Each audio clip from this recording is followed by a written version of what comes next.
2018 자선냄비 모금 활동이 지난주 자선냄비 시정식으로 힘차게 출발했습니다.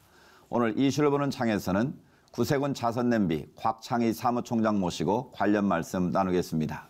사무총장님 안녕하십니까? 안녕하세요. 구세군 자선냄비본부 사무총장 곽창희입니다. 네. 반갑습니다. 반갑습니다. 연말하면 자선냄비가 떠오르게 되는데요.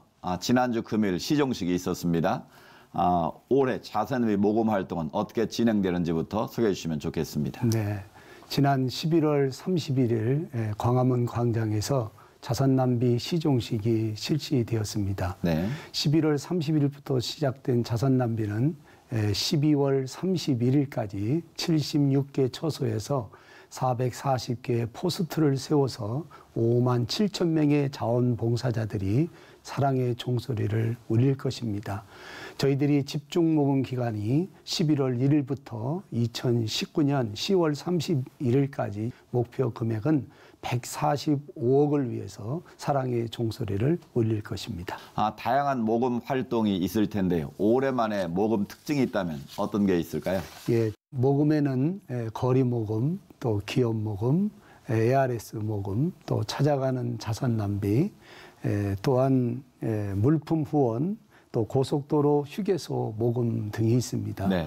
올해는 저희들이 다양한 모금 방법 중에 특징적인 하나는 이번에 등산 회원들과 100군데의 그 정상에 그 자선냄비를 세워놓고 산악 회원들이 그곳에 정상에 올라가서 서로 이웃을 향한 사랑의 열정을 가지고 자선냄비 종소리를 울릴 것입니다. 네. 금년 12월 말까지는 그들이 8번을 거쳐서 북한산에 있는 100군데 또 다양한 정상에 올라가서 그들이 사랑의 종소리를 산 정상에서 울려서 모든 국민들이 함께 참여하고 나눔운동을 확산시키는 그런 캠페인도 있을 거고요. 네. 더 나아가서는 저희들이 찾아가는 자선냄비가 있는데 그 찾아가는 자선냄비의 유형을 보면 유치원, 어린이집, 또 한국교회의 대형교회를 찾아가서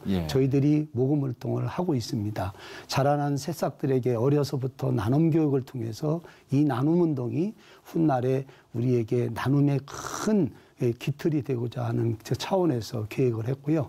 더 나아가서는 저희들이 대형교회의 에큐멘적인 차원에서 온 기독교인이 한국교회가 이런 나눔 문화 확산을 통해서 소외되고 가난하고 어려운 이웃들을 사랑으로 실천하는 데 있어서 찾아가는 자선냄비를 저희들이 계획하고 있습니다.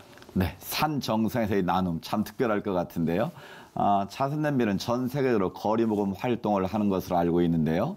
한국의 자선냄비는 언제부터 어떤 계기로 시작되었는지요? 네, 한국 자선냄비는 1928년 박준섭 사령관님께서 명동 거리를 지나시다가 거리에 노숙인과 울고 있는 청소년을 보고 마음이 아파서 그들을 어떻게 하면 도움을 줄까 하는 차원에서 그리스도의 마음을 가지고 1928년 12월 15일부터 30일까지 20개의 처소에서 모금을 했습니다. 네. 그 모금한 돈은 878원 67전으로 모금을 해서 급식소를 차렸고 매일 130명의 거린들과 울고 있는 청소년들에게 배고프고 고달픈 아이들에게 무료 급식을 줘서 그들에게 희망을 주고 그들에게 삶의 용기를 준 것이 시작의 근원이 되었던 것입니다. 네, 무려 90여 년 동안 지속적인 나눔운동을 펼쳐오셨는데요.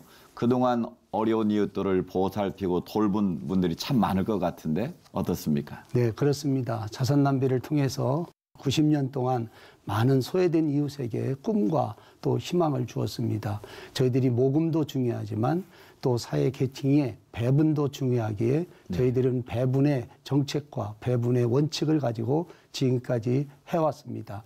배분 사업의 7대 사업을 저희가 간단히 말씀을 드릴 것 같으면 아동 청소년 사업이라는 것이 있습니다. 아동 청소년 공부방을 꾸며주는 희망공간 만들기, 지역아동센터 리모델링 사업인 마음편한 꿈다락, 또 따뜻한 겨울나기 프로그램인 마음온도 37도라는 사업이 있고요. 노인 장애인 사업에는 퇴행성 무릎 관절을 앓고 있는 어르신들을 위한 의료 지원 사업, 활기찬 인생, 시각장애인 아동 청소년의 공부방을 꾸며주며 안전한 욕실 환경을 만들어주는 드림 하우스, 청각장애인을 위한 인공와우 지원 사업을 저희들이 사업을 펼치고 있습니다. 여성 다문화 사업으로 미혼모 자립 양육 프로그램과 따뜻한 보금자리 프로젝트 등 사업이 있고요. 긴급구호 위기가정 사업에는 찾아가는 봉사 서비스 희망 릴레이, 소년소녀 가장들에게 장학금도 지원하는 사업을 펼치고 있습니다. 뿐만 아니라 사회적 소수자를 위해서 약물 중독자를 위한 작업 재활 프로그램 ARC 운영과 감염을 위한 센터 운영을 지원하는 데 사업을 쓰고 있고요. 지역사회 역량 강화로는 사회복지시설의 이용자 및 생활인에게 필요한 공간을 만들어주는 꿈꾸는 자리 프로젝트, 지역민 누구나 이용할 수 있는 문턱의 작은 도서관 프로젝트를 운영하는 데 사업을 지향하고 있습니다. 더 나아가서는 해외 사업도 있는데요. 네. 구세군에서는 몽골과 캄보디아의 국제 대표부를 두고 있습니다. 몽골 울란바토르의 방과후 학교와 유치원 등을 운영하며 터부 아이막에는 노인복지시설을 운영하고 있습니다. 네. 캄보디아 프롬펜에는 시골에서 대학 진학을 위해 올라온 학생들의 주거와 생활을 돕는 청학관과 아동 청소년 쉼터를 운영하고 있습니다. 뿐만 아니라 1995년서부터 생명을 살리는 해외 심장병 지원 사업은 지금까지 필리핀, 중국, 연길, 심양, 또 키르기즈스탄, 캄보디아 등 해외에 있는 심장병으로 생명을 마감할 수밖에 없는 아이들에게 생명을 심어주는 심장병 해외 심장병 치료 지원 사업을 864명을 지금까지 치료해 주는데 저희들이 사업을 진행해 왔습니다. 네. 자선냄비 하면 명실공히 한국 나눔운동의 선구자 역할을 감당했다고 볼 수 있는데요. 나눔운동의 견인차로서 그동안 쭉 시대에 따른 변화의 모습들이 있을 것 같은데 어떻게 보십니까? 네, 그렇습니다. 대한민국의 나눔의 운동의 효시는 자선남비 본부입니다. 앞으로 시대적인 흐름에 따라서 자선남비 본부가 어떤 방향을 가야 될 것인가를 그러한 차원에서 고민한 끝에 지난 대국민 인식조사를 리서치를 통해서 1,001명을 상대로 해서 저희들이 조사를 해봤습니다. 거기에는 진보와 보수 또한 청소년과 기성세대가 지금 모금이 어떠한 참여하고 있는가. 문제는 보수 이제 나이가 드신 기성세대는 많은 참여가 많습니다. 그러나 젊은이들은 참여율이 적다는 것을 저희들이 알게 되었습니다. 그러면 이 젊은이들을 위해서 나눔을 어떻게 할 것인가, 이 나눔을 확대를 어떻게 할 것인가, 결국은 저희들이 아까 말씀드린 대로 찾아가는 자선 낭비, 나눔 교육이 절실히 필요하다고 봅니다.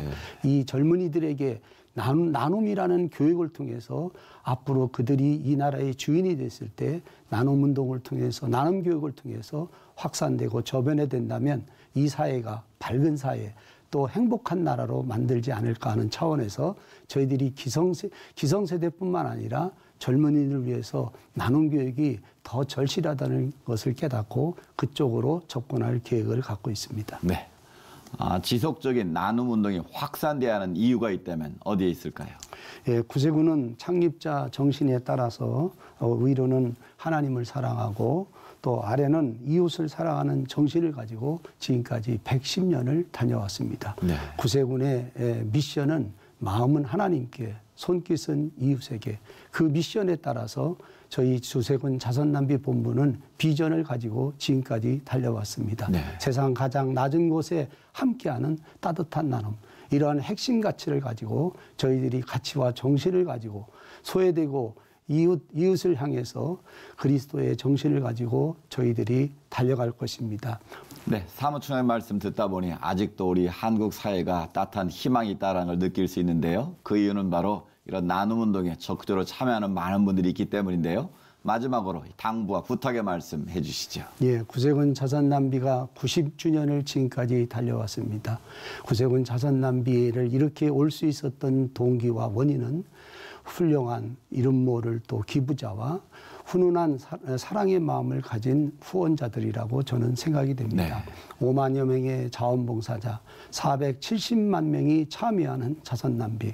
올 한 해가 가면서 아직도 지금도 추위에 떨고 있는 고통받는 우리 이웃을 위해서 그들이 있었기에, 그들의 이름 모를 천사들이 있었기에, 그들의 훈훈한 사랑과 정성이 있었기에 우리 자선남비는 지금까지 달려갈 수가 있었습니다.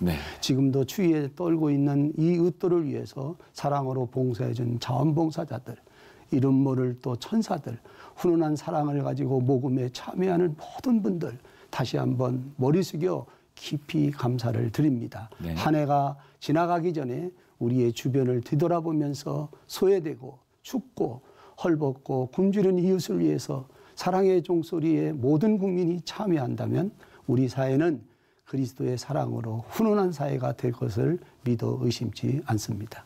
네, 비록 현실은 어렵고 힘들지만 올해 자선남비 모금 목표가 꼭 이루어져서 우리 이웃들에게 따뜻한 살아나는 계기가 될 수 있도록 저희도 함께 기도하겠습니다. 오늘 말씀 감사합니다. 감사합니다.